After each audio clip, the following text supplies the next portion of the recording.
రాష్ట్రంలో ప్రభుత్వం మారి సంవత్సరం అవుతా ఉంది. బహుశా ఇంత తక్కువ కాలంలో ఇంత ప్రజల్లో వ్యతిరేకత చోటు చేసుకున్న ప్రభుత్వం బహుశా ఎప్పుడూ కూడా మనం చూసి ఉండము. మామూలుగా సంవత్సర కాలంలో ప్రభుత్వం మీద వ్యతిరేకత ఈ స్థాయిలో ఉండాల్సిన పరిస్థితుల్లో మొట్టమొదటిసారిగా ఈసారి సంవత్సర కాలంలోనే ప్రభుత్వం మీద వ్యతిరేకత ఈ స్థాయిలో కనిపించే పరిస్థితి మొట్టమొదటిసారిగా ఇప్పుడే కనిపిస్తూ ఉంది. అంత తక్కువ కాలంలోనే ఇంత దారుణమైన ప్రజా వ్యతిరేకత చంద్రబాబు నాయుడు గారి ప్రభుత్వంలో ఈరోజు కనిపిస్తూ ఉన్న నేపథ్యంలో చంద్రబాబు నాయుడు గారు ఈ వ్యతిరేకత మధ్య ప్రజలకు మంచి చేయాల్సింది పోయి మంచి అన్నది పక్కకి వెళ్ళిపోయింది కాబట్టి అబద్ధాలు మోసాలు మాత్రమే మిగిలాయి కాబట్టి ప్రజలను తప్పుదోవ పట్టించే కార్యక్రమంలో భాగంగా ఈరోజు రాష్ట్రంలో ఎప్పుడూ చూడనని డైవర్షన్ పాలిటిక్స్ ఈరోజు చూస్తూ ఉన్నాం. ఒకవైపున డైవర్షన్ పాలిటిక్స్ చూస్తూ ఉన్నాం, మరోవైపున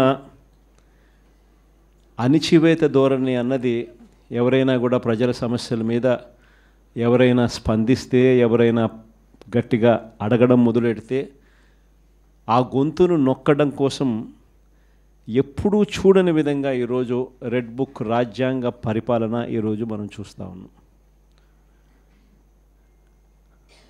మన 5 సంవత్సరాల పాలనకు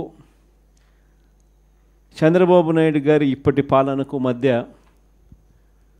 తేడా అన్నది ప్రస్ఫుటంగా ప్రజలకు అర్థమయ్యేట్టుగా ఈ సంవత్సర కాలంలోనే పాలన చూస్తే ఎవరికైనా కూడా ఇట్టే అర్థమయ్యే పరిస్థితి, వ్యత్యాసం అన్నది ఈరోజు ప్రతి ఒక్కరికి కూడా తేడా తెలుస్తూ ఉంది.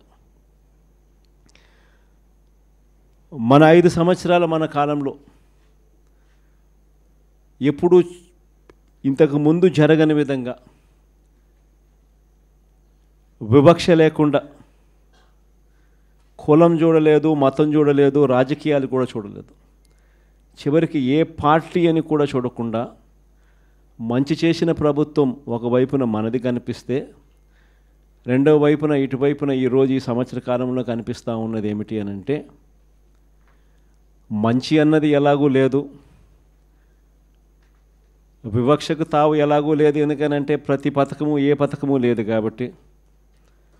మరోవైపున పూర్తిగా రెడ్ బుక్ రాజ్యాంగం అమలు చేస్తూ విడిగా ఈరోజు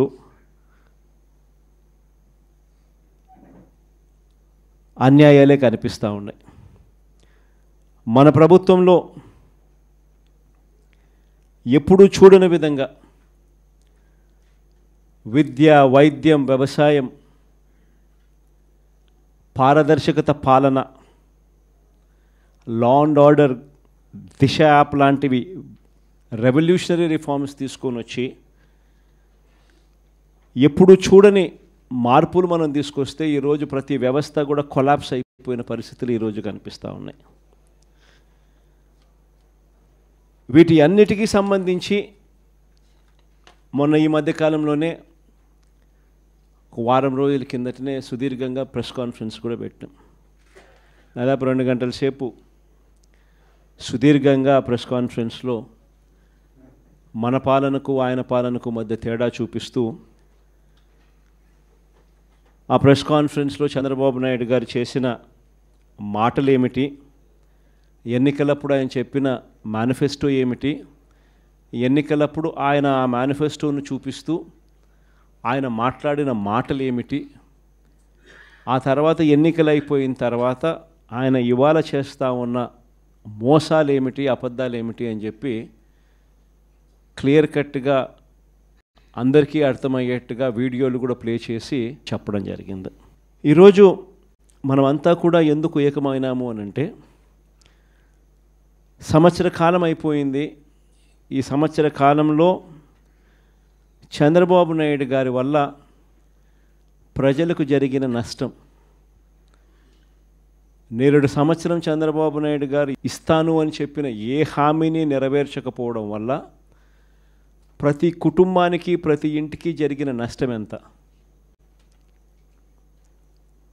ఈ సంవత్సరం తాను అవే పథకాలు మళ్ళీ ఇవ్వని కారణంగా మళ్ళీ ఈ సంవత్సరం జరగబోతా ఉన్న నష్టం ఎంత? రెండవది, మన ప్రభుత్వం కొనసాగి ఉండింటే ప్రజలకు అన్ని పథకాలు అందుతూ ఉన్న పరిస్థితుల మధ్య ఆ పథకాలన్నీ రద్దయిపోయిన పరిస్థితులు. ఒకవైపున ప్రజలకు అందుతూ ఉన్న పథకాలన్నీ రద్దు, మరోవైపున చంద్రబాబు చేస్తూ ఉన్న మోసాలన్నీ మోసాలుగా మిగిలిపోయినందువలన ప్రజలకు జరిగిన నష్టం. వీటి మీద ప్రజలను మరింతగా కూడా చైతన్యవంతులను చేస్తూ, ఎందుకంటే చంద్రబాబు నాయుడు ఈ మధ్య అంటా ఉన్నాడు, అసలు ఇంతవరకు తన మేనిఫెస్టోలో చెప్పిన ఏ విషయం మీద కూడా ఏ హామీని కూడా రిబ్బన్ కూడా కట్ చేయకుండా నేను అన్నీ చేసేసాను, ఇంకా ఎవరైనా ప్రశ్నిస్తే మీ నేలకు మందం అని చెప్పి ఏకంగా బెదిరిస్తూ ఉన్నాడు. అసలు ఏమి చేసినావు స్వామి నువ్వు? ఇంతవరకు చేసింది ఏమీ లేదు, అప్పుడే అన్నీ చేసేసినానని చెప్తా ఉన్నావు. పైగా నేను ఎవడన్నా ప్రశ్నిస్తే నీ నేలకు మందం అని చెప్పి నువ్వు మళ్ళీ బెదిరిస్తూ ఉండవు నువ్వు అని చంద్రబాబు నాయుడు గారిని గట్టిగా నిలదీసే కార్యక్రమంలో భాగంగా చంద్రబాబు నాయుడు గారి మేనిఫెస్టోను మళ్ళీ ఒకసారి రీకాల్ చేస్తూ అంటే ఒక కొత్త ప్రోగ్రాం ఈరోజు లాంచ్ చేస్తూ ఉన్నాం. ఈ ప్రోగ్రాం నేను ఇక్కడ నుంచి లాంచ్ చేసిన తర్వాత 4 వారాల పాటు ఈ ప్రోగ్రాము రకరకాల స్థాయిల్లో, అంటే జిల్లా స్థాయి నుంచి నియోజకవర్గ స్థాయి నుంచి మండల స్థాయి నుంచి గ్రామ స్థాయి, రకరకాల స్థాయిల్లో ఈ ప్రోగ్రాం అనేది ప్రతి ఇంటికి ఈ కార్యక్రమాన్ని తీసుకొని పోతాం. గ్రామ స్థాయిలో రచ్చబండ కార్యక్రమాలు ఏర్పాటు చేసి రచ్చబండ కార్యక్రమంలో ఇవన్నీ కూడా సుదీర్ఘంగా డిస్కషన్ చేస్తూ చివరికి ప్రతి ఇంటికి కూడా ఈ కార్యక్రమాలన్నీ ప్రతి ఇంటికి కూడా చంద్రబాబు నాయుడు గారు చేస్తూ ఉన్న మోసాలకు సంబంధించిన చెప్పిన హామీలకు సంబంధించిన వివరాలను ప్రతి ఇంటికి ప్రతి గ్రామానికి ప్రతి రచ్చబండ ద్వారా ప్రతి ఇంటికి కూడా తీసుకొని పోయే కార్యక్రమం చేస్తూ ఉన్నాం. ఈ కార్యక్రమంలో ప్రోగ్రాం పేరు రీకాలింగ్ చంద్రబాబుస్ మేనిఫెస్టో, ఇంగ్లీష్లో, తెలుగులో బాబు మేనిఫెస్టోను గుర్తుకు తెస్తూ అనే కార్యక్రమానికి స్టార్ట్ చేస్తూ ఉన్నాం. ఎన్నికలకు ముందు చంద్రబాబు ఏమన్నాడు? జగన్ చేస్తున్నవే కాకుండా మన ప్రజలు ఎక్కడన్నా ఈయన నమ్మరేమో అని చెప్పి మళ్ళా జగన్ చేస్తూ ఉన్నాడు, కనీసం ఈ పలావ్ అన్నా పెడతా ఉన్నాడు జగన్, ఆ పలావ్ కూడా పోతుందేమో చంద్రబాబుని పొరపాటున చంద్రబాబుని నమ్మితే ఆయన మోసానికి అని చెప్పి చంద్రబాబు నాయుడు అప్పట్లో ఏమన్నాడు? జగన్ చేస్తున్నవే కాకుండా జగన్ కన్నా ఇంకా ఎక్కువ చేస్తా అని చెప్పి చంద్రబాబు నాయుడు గారు అన్నారు. ఆయన అన్న మాటలు ఇవన్నీ కూడా మనం ప్రజల్లోకి తీసుకొని పోయే కార్యక్రమం. ఇంటింటికి కార్యకర్తలను పంపించాడు. ఈ మాటలు అనడమే కాకుండా ఇంటింటికి కార్యకర్తలను పంపించాడు. ప్రతి ఇంటికి తన నాయకులను కార్యకర్తలను పంపించడమే కాకుండా సరిగ్గా వాళ్ళ ఇళ్ళ ఎదుటనే వాళ్ళ కుటుంబ సభ్యుల మధ్యనే అక్కడే కూర్చొని అక్కడే వాళ్ళ నాయకులంతా కార్యకర్తలంతా మిస్డ్ కాల్స్ కూడా ఇప్పించారు. వెంటనే ఒక ఓటీపీ, ఆ మిస్డ్ కాల్ చేసిన వాళ్ళకు ఒక ఓటీపీని కూడా జనరేట్ చేసినారు. ఆ ఓటీపీని వీళ్ళ ఫోన్లలో వీళ్ళు ఎంటర్ చేయగానే ఆ కుటుంబంలో ఎవరెవరికి ఏ పథకం వర్తిస్తుంది, ఈ పథకాలకు మీరంతా కూడా ఎలిజిబుల్ అయినారు, ఈ పథకాలకు సంబంధించిన డబ్బులన్నీ కూడా మీకు మీ కుటుంబంలో 5 మంది ఉన్నారు ఇల్లే అప్పటికప్పుడే కొట్టడము, మిస్డ్ కాల్ ఇమ్మని చెప్పడము, ఓటీపీ జనరేట్ చేయడము, ఓటీపీలో వెంటనే ఒక బాండ్ వచ్చేసేయడము. ఆ బాండులో ఏమని ఉంటాయి? చంద్రబాబు నాయుడు, పవన్ కళ్యాణ్ అనే మేమిద్దరము త్రికరణ శుద్ధితో ప్రమాణం చేస్తూ ఉన్నాము. ఏం బాండ్ మీద ఉన్న మాటలు ఇవన్నీ నా ప్రెస్ కాన్ఫరెన్స్లో ఇవన్నీ కూడా చూపించిన. ఆ బాండ్ల మీద ఉన్న మాటలు చంద్రబాబు పవన్ కళ్యాణ్ అనే మేమిద్దరం త్రికరణ శుద్ధితో మీకు మాట చెప్తా ఉన్నాము. ఇంకా బాణ మీద ఏమని రాసినాము చదువుతా. చంద్రబాబు నాయుడు అనే నేను మన రాష్ట్ర ప్రజలు నాపై ఉంచిన నమ్మకాన్ని నిలబెట్టుకుంటానని త్రికరణ శుద్ధితో ప్రమాణం చేస్తున్నాను.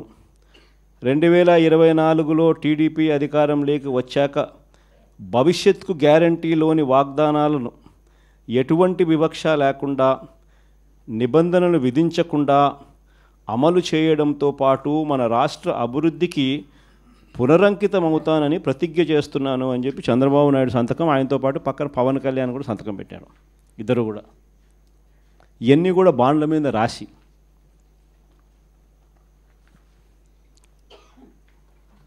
మీ కుటుంబంలో ఇంతమంది ఉండారు, ఇందులో మీ ఇద్దరికి తల్లికి వందనం కింద, మీ పిల్లలకు తల్లికి వందనం కింద మీకు ఇది 3 పిల్లలు ఉన్నారు. ఈ 3 పిల్లలు ఇంటూ 15,000 తల్లికి వందనం కింద మీకు 45,000 వస్తుంది. మీ ఇంట్లో 18 నిండిన ఆడపడుసులు ఉన్నారు. వీళ్ళిద్దరికీ మీకు నెలకు 1,500 రూపాయలు చొప్పున, మీ ఇద్దరికి 18,000 రూపాయలు చొప్పున మీకు వస్తుంది.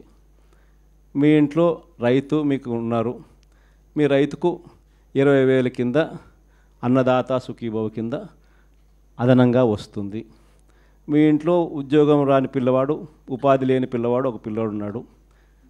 ఆ పిల్లోనికి నెలకు 3,000 రూపాయలు చొప్పున 36,000 రూపాయలకు మీకు వస్తుంది. ఈ అన్ని పథకాలకు మీరు అర్హత సాధించినారు, అర్హత పొందినారు. మీరంతా ఈ పథకాలకు అర్హత పొందినారు.